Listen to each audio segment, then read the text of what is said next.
말씀 가지고 하나님의 은혜 나누게 되길 소망합니다. 이 시대 가운데 우리가 가지고 있는 가장 큰 문제는 다른 것이 아니고 더 많이 가지려고 하는 것 때문에 문제가 늘 일어나는 것입니다. 사실 우리 이 전 지구상의 식량이나 전체적인 물자들을 보면은 전 세계의 인구가 먹고 남을 만큼의 양이 충분하다고 합니다. 근데 문제는 무엇이냐면요, 잘 사는 쪽에서는 먹고 남는 걸 버리는 거고요, 없는 쪽에서는 진짜 아예 없는 거예요. 그래서 이 잘 사는 쪽에서 그걸 분배해 줘가지고 못 사는 지역에 있는 사람들에게 그것을 섬기면 충분히 다 먹고 살아갈 수가 있는 것인데, 왜 이렇게 이런 일들이 벌어지느냐? 인간의 욕심 때문입니다. 우리는 사실 무엇 때문에 고민합니까? 더 잘 먹고, 더 잘 입고, 더 가지고, 더 좋은 곳에서 살지 못하기 때문에 우리의 모든 욕심과 고민이 있다라는 것입니다. 오늘 설교는, 이 설교를 사실 준비하면서 제 안에 굉장히 많은 찔림이 있었습니다. 밤에 잠을 이렇게 못 자고 잠을 설칠 만큼의 그런 본문 자체가 굉장히 좀 심오하고, 이거를 딱 봤을 때 이거 쉽지 않은데 이런 생각이 드는 본문이거든요. 오늘 하나님께서 우리에게 주신 말씀 좀 나누게 되길 소망합니다. 우리 정마태 선교사님께서 주일날 오셔가지고 하셨던 설교의 핵심은요, 우리들은 예수님의 사랑을 받은 작은 자들이라는 것입니다. 우리 작은 자들이 예수님의 사랑을 받았을 때 우선순위를 어디에 둬야 하냐면, 주님께서 우리에게 보여주시는 또 다른 작은 자들을 향해서 우리가 나아가야 한다고 선교사님이 말씀하신 것입니다. 사랑하는 여러분, 하나님의 사랑을 받은 사람은 사랑의 사람이 되는 줄 믿습니다. 작은 자였는데 그런 나를, 지극히 작은 나를, 아무도 주목해서 보지 않은 나를 긍휼히 여기시고 사랑해 주셔서 생명을 주신 예수님, 그 사랑을 우리가 받았기 때문에 우리가 예수님을 닮게 되는 것이죠.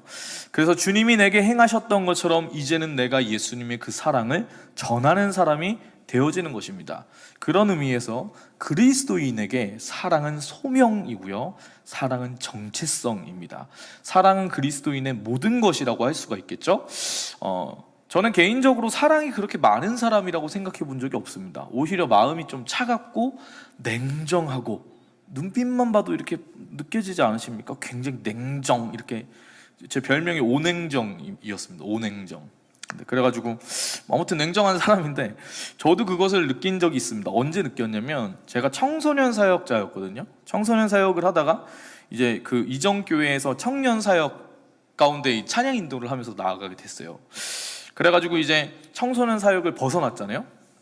청소년 사역을 딱 벗어나면서 사랑은 무엇인가, 그것을 좀 많이 느꼈어요. 저는 분명 사랑을 잘 모르는 사람인데, 이정교회에서 청년들과 사역을 하면서 누굴 보게 되냐면, 교회에 소속된 중고등부 친구들을 보게 되는 거예요. 그렇잖아요. 이렇게 있으면서 보게 되잖아요.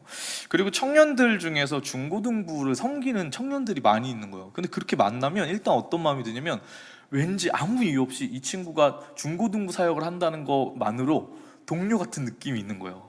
우리 같은 전우다, 동지, 뭐 이렇게. 나는 이미 현역에서 은퇴했는데 약간 그런 마음이 들고 막 응원을 해주고 싶고. 근데 더 놀라운 게 뭔지 아십니까? 아무 이유가 없어요. 그냥 편의점에 가가지고 이제 찬양인도 하기 전에 음료수 하나 이렇게 딱 이렇게 한 잔 하고 들어가야 되지 않습니까? 이렇게 좀 목 좀 축이고 준비된 마음으로 딱 들어가려고 이렇게 딱 하나를 사러 딱 들어가면 누가 있냐면 중고등부 아이들이 있는 거예요. 근데 이상한 건 뭐냐면, 나는 분명 사랑이 없는 사람이라고 늘 생각했었는데, 교회 주변에서 청소년 아이들을 보면 그냥 아무 이유가 없이 눈물이 나는 거예요. 이상하죠? 아무 이유가 없어요. 내가 왜 울지? 이 생각이 들 정도로 아무 이유가 없는데 눈물이 나는 거예요. 그러면서 막 쓸데없는 생각을 하는 거예요. 얘 뭐 부족한 게 없을까? 얘 지금 점심 먹고 다니는 걸까? 학교에서 괜히 왕따 당해가지고 힘들어하는 거 아니야? 막 이러면서 혼자 막 상상을 막 하는 거예요. 얘는 그냥 평범하게 잘 지내는 애인데. 왜 그럴까? 왜 그럴까요? 하나님의 사랑이 부어졌기 때문에 그렇습니다. 그래서 알게 된 거예요. 부르시면 사랑하게 되는구나.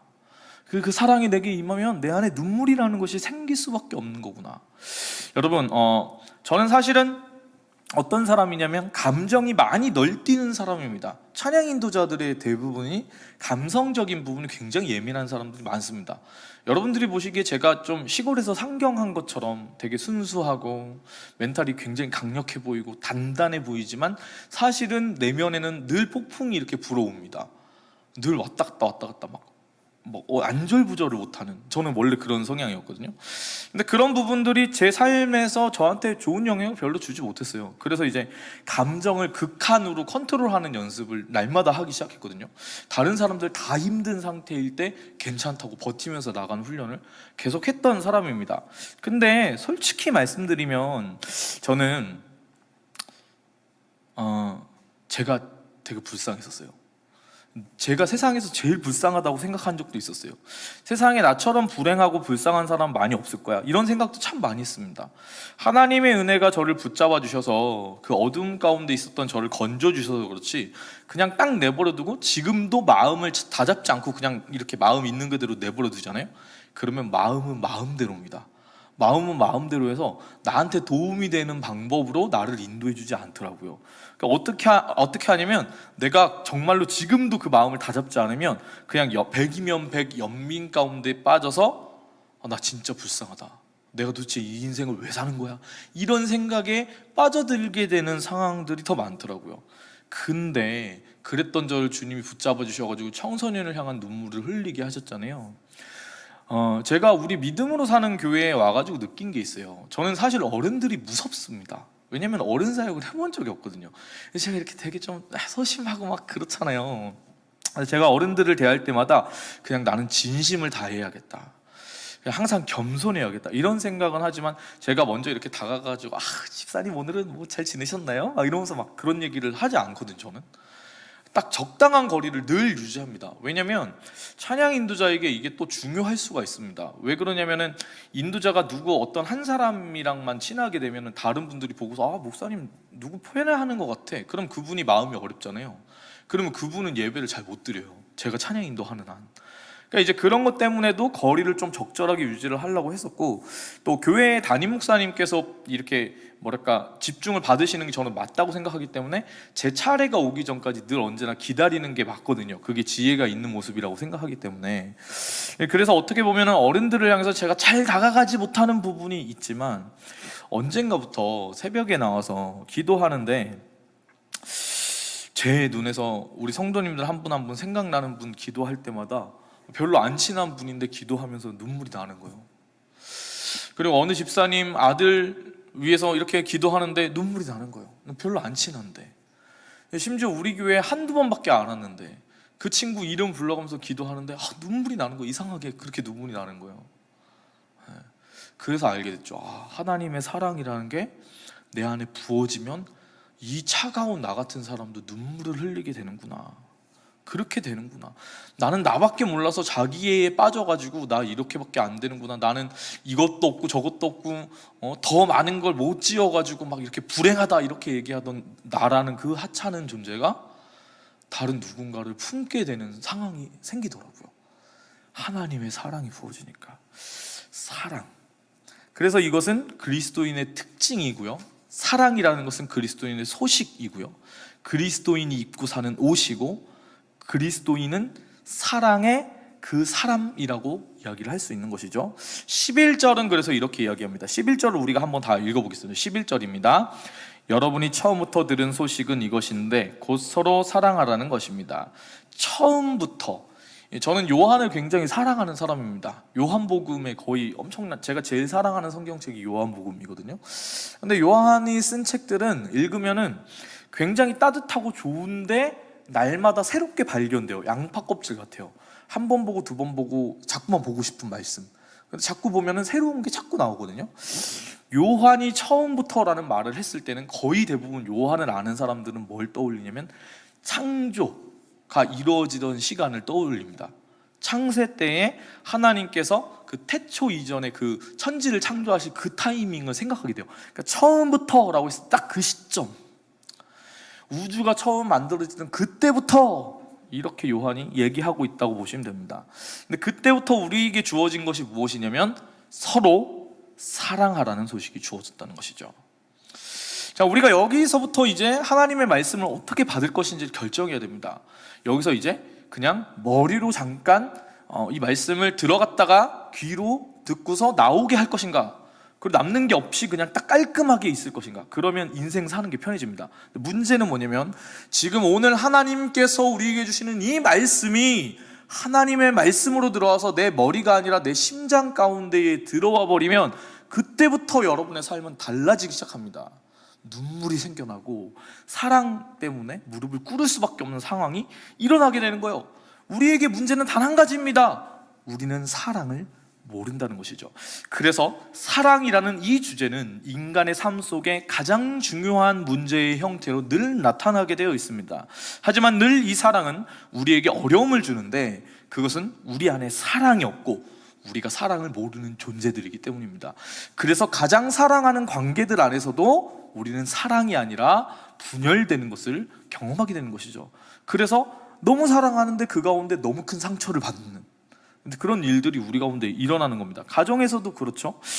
그래서 그 사랑을 모르는 우리에게 오늘 사도 요한은 친절하게 사랑을 설명해 주려고 합니다. 근데 이 사랑을 처음부터 설명해 줘봐야 어떻게 사람의 말로 어떻게 표현할 수 있는 것보다 표현할 수 없는 게 더 많잖아요. 그러다 보니까 사도 요한이 지금 사랑을 설명하기 위해서 무엇을 먼저 설명하냐? 그 반대인 증오와 미움, 죄로 인한 사망을 먼저 얘기하는 겁니다. 12절과 13절입니다. 우리는 악한 자에게 속해 자기 동생을 죽인 가인처럼 되지 말아야 합니다. 대체 왜 가인이 동생을 죽였습니까? 그것은 자기의 행위는 악하고 동생의 행위는 의로웠기 때문입니다. 형제들이여, 세상이 여러분을 미워하더라도 이상하게 여기지 마십시오. 자, 사랑이 무엇인지는 알 수 없습니다. 하지만 확실한 것은 가인이 동생을 죽인 것은 사랑이 아니죠. 그래서 요한은 이렇게 얘기하는 겁니다. 그거 반대편이다. 죽이는 것 반대편이다. 다른 말로 하면 사랑은 무엇이냐? 사랑은 살리는 것입니다.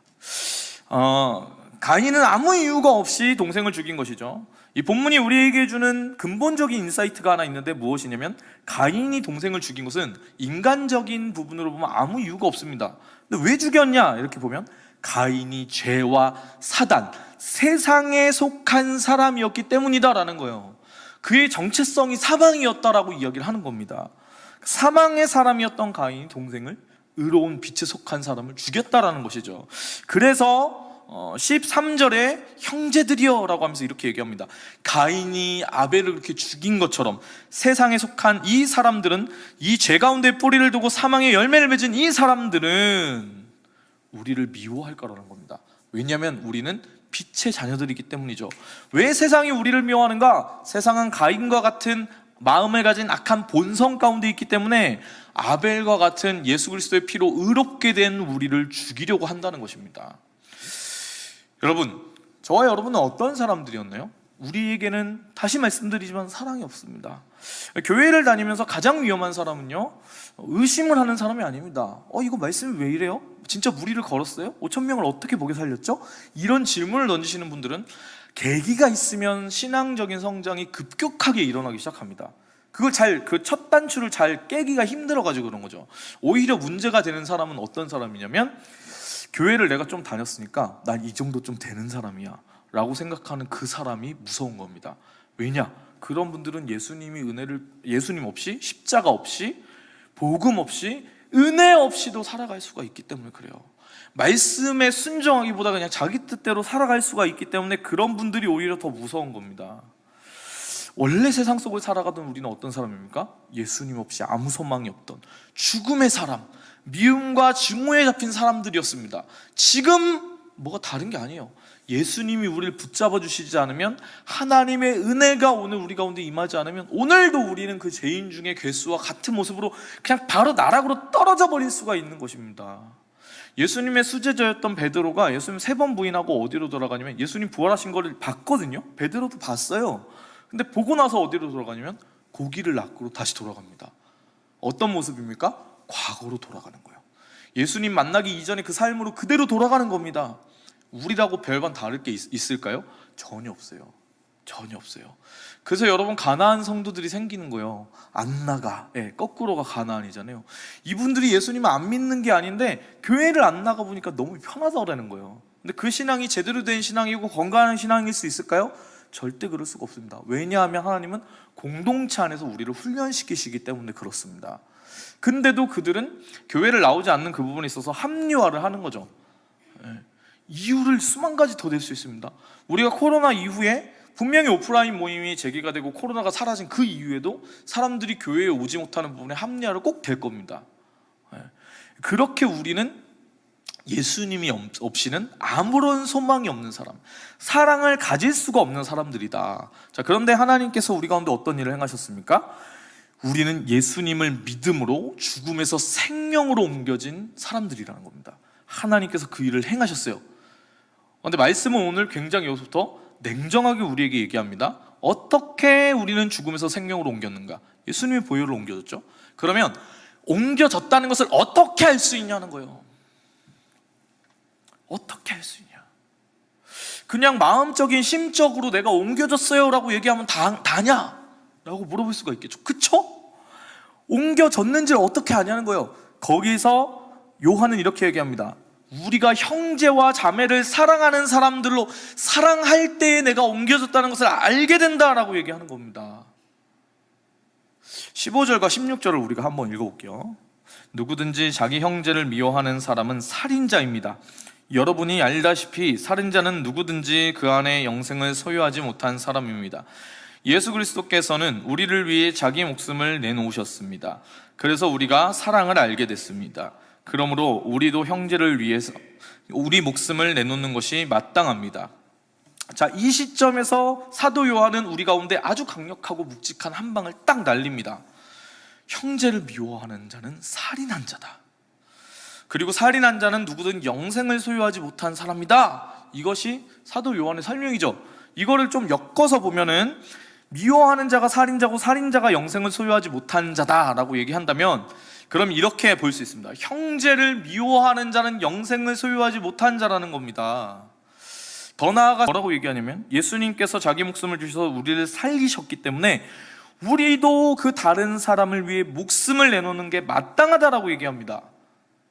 무엇이 문제인지 아십니까? 여기서부터 우리의 마음이 어렵지 않으면 말씀 잘못 보고 있는 겁니다. 어려워야 돼요.